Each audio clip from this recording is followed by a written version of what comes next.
YouTube, what the crap's going on? I know you've seen a lot of Empire recently, but it seems like Empire is a popular pick against Beastmen. Like, it happens to me a lot when I pick Beastmen. Someone picks Empire, which, I mean, there's a lot of ways to beat Beastmen. I don't know, maybe people have gotten scared of Beastmen just because they have, like, the Gorbals and the other stuff. It may be frightening, I guess. I don't know.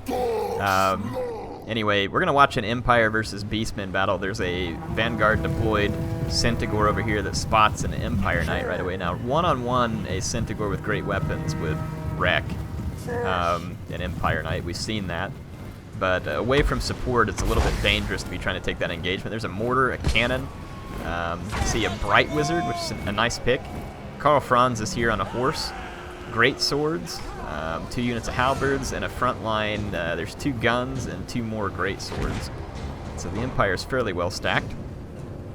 And then the Beastmen army, I'm seeing some Ungor spears.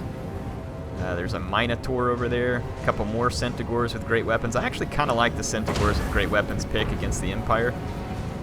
There's a couple of Bestigor herd in the second line, and then we have some Ungor herd and Ungor spears leading up front.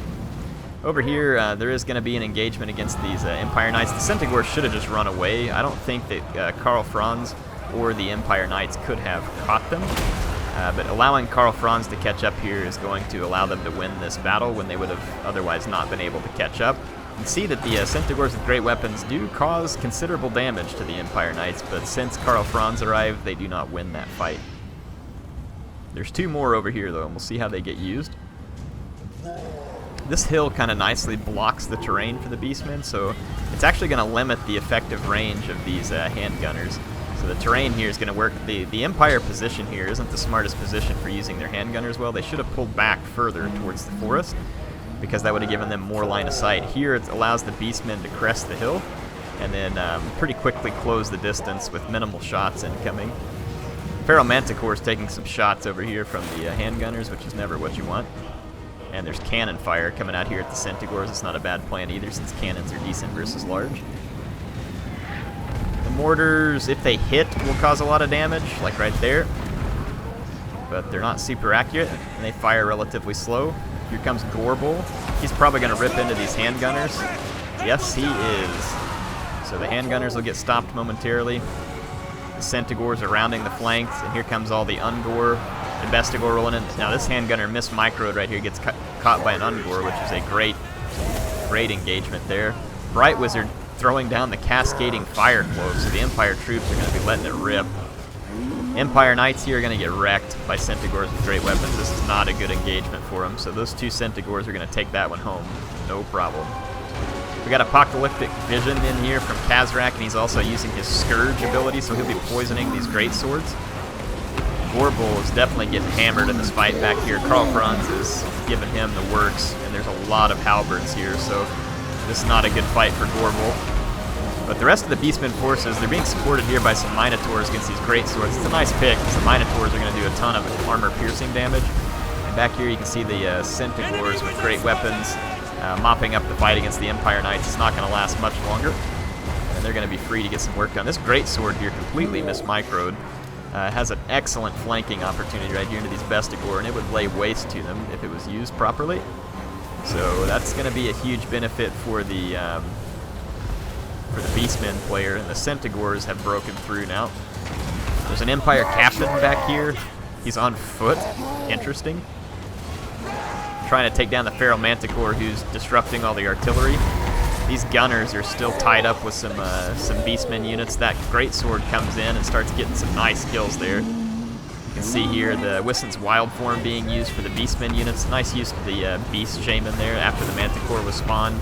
Never hurts to bring those. And then the Centigors with great weapons pounding in back here and helping to mop up some of these units. Gorbal's being chased away by Karl Franz. That's going to leave the rest of the Empire army relatively undefended. See the Minotaurs here got through to the handgunners, and the Minotaurs are aggressively campaigning for Gorbal right here, and the handgunners are being persuaded. The Manticore's still alive too. Look at the Beastmen just flying around everywhere. So yeah, the Empire just got completely swamped right there. Not sure it was the greatest Empire build. I think 2 units of artillery is overkill. And I think that mortars are overkill versus the Beastmen because the Empire infantry tends to be superior. So I'm not sure why you would want to bring an anti-infantry piece of artillery against a faction that typically does not rely on extremely capable infantry. Like the pick of halberds, like the pick of handgunners, Empire Knights, they're not going to be wildly useful versus the Beastmen because the Beastmen have so many large units and there's no anti-large bonus on the Empire Knights. So I would just suggest trading these guys for one Demigryph Knight with halberds and you would be better off. So anyway, that's just my thoughts. Interesting match. Appreciate this being sent in by one of my viewers. Hope you all enjoyed it. It's a pretty short one. I'll just kind of go through and talk since we had a short match there. Let me talk a little bit with you about some of the things I've learned about the Beastmen so far. And first, let's talk about the most dangerous opponents the Beastmen are going to square off against. Number one on the list would certainly be Empire. But I found the vampire counts to be a daunting task with the Beastmen. Not an impossible task, but a daunting task. And I've seen a number of combinations that make it fairly difficult for the Beastmen to deal with them. Blood Knights are a big problem for the Beastmen because they don't have a great answer to it. We could take a look at some point maybe on how Minotaurs with great weapons stack up against Blood Knights, but I'm guessing that it's a fight that doesn't go great for them, but who knows, we'll check. The Vampires just have a lot of options at their disposal. A couple of Vargulfs are actually a pretty good way to counter, to help slow down Gorbals. But they don't have to bring stuff like that. I mean, typically the same old vampire like Skeleton Spearmen being supported by like Cryptors and stuff like that is still a great combination. And then maybe a Sternsman Graveguard because you almost can't go wrong with that unit. Like I said, Blood Knights are absolutely devastating. Bats are good at dealing with Ungor Raiders if you have to worry about them being around. And then a Mortis Engine's a great pick against Beastmen because of the terror. And this thing chips away at units over time, and I feel like it's a good pick overall. In terms of lords, what you can do, a flying lord with the vampires is actually a fairly safe pick. The Beastmen can spawn a feral manticore, but say like Strigoi on his Terrorgeist, he can take the manticore down. I don't know about Manfred on his Hellsteed, but I'm sure he could give it a solid fight just because Manfred's okay and he's got a bunch of spells at his disposal that could be helpful. In terms of other stuff, I mean, White Kings are going to be helpful. Banshees are going to be helpful. You've got a lot of different stuff that the vampires can use. These Chillgeist Hex Wraiths are kind of a pain if you're playing as the Beastmen as well because they can slow down a lot of your units. And the Beastmen don't typically have a lot of units that can come out and dish a lot of magical damage, so the Hex Wraiths can be a problem, plus these Chillgeist slow units down. One of these combined with a Blood Knights can be brutal, in my opinion, against the Beastmen. I'm not saying there's not ways to deal with it, I'm just telling you things to watch out for. In terms of the Empire, the Net of Amantok is the biggest threat to the Beastmen. You can use it in a timely manner to stop the Beastmen approach and then shoot those units with skirmishers, as you saw opponents try to do to me in recent days. Sometimes it works and sometimes it does not. But the Net of Amantok nonetheless is a huge concern. Demigryph Knights with halberds are also a concern because they dish tons of damage to large units, and they're just overall a great unit against Beastmen. Again, they can be dealt with, but they're more difficult. You need to support a unit with Ungor Spears or something to try and get to these guys, and it's still going to be a little bit tricky. Yeah, I feel like the Empire has good units. They have cheap spears for anti-large, they have halberds for armor-piercing anti-large, and then of course great swords will wipe out any Beastmen infantry with no issue whatsoever. So I feel like the Empire is in a good position. They also have units, cannons that are good versus large units. You have this cannon. I mean, you could bring a steam tank potentially. Danger in the steam tank is it could get hit by a couple of Gorbals, and it takes up a lot of your spin. But against cheap Beastmen infantry, the steam tank would do very well. Against a bunch of Centigors with great weapons, not so well. And honestly, I kind of feel like Centigors with great weapons are a nice unit to bring against the Empire. Even if the Empire brings a lot of spears and halberds, you tend to have a pretty good chance with these guys because, I mean, they do good against Empire cavalry except for demigryphs. And if you got enough of them to gang up on a demigryph, they would do well. And then in terms of infantry, if you can just get the infantry busy with your own infantry, these guys have devastating rear charges to other infantry, and they're extremely quick. They never get tired. Those are things that are going to play a huge role in the late game if you can get them there. So I do feel like those are good units versus the Empire.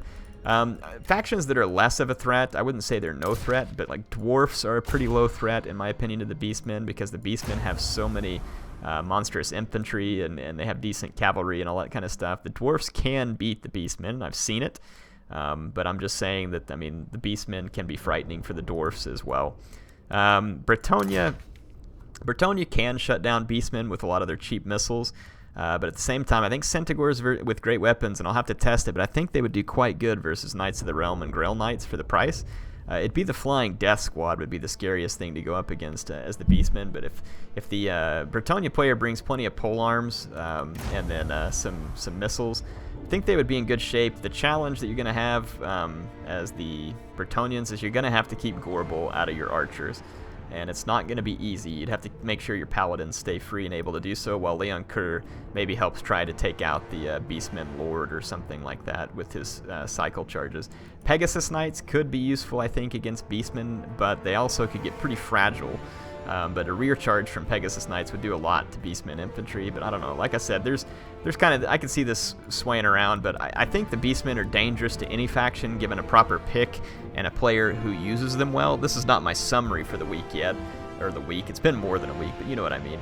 Anyway, I feel like they can do some good damage, potentially good faction. Again, I think it's going to depend on who's using them, how well you use them, and how well you're able to counter-guess your opponent. We'll talk about it more. Hopefully you got a few tips and just kind of how I'm feeling about the Beastmen. Like I said, I'm not doing great with them. I think I'm only about 50% win rate with them. I know Ninja Hunt and some other players had some really good win rates with them. I don't, and it's partly probably because I'm not as good a player, but I'm also still trying to figure out how do you play the Beastmen to best effect, because you can't, I like to kind of play like well balanced. And some of these factions like Beastmen and Chaos don't play well whenever you're trying to play well balanced. They need to be unbalanced and unpredictable.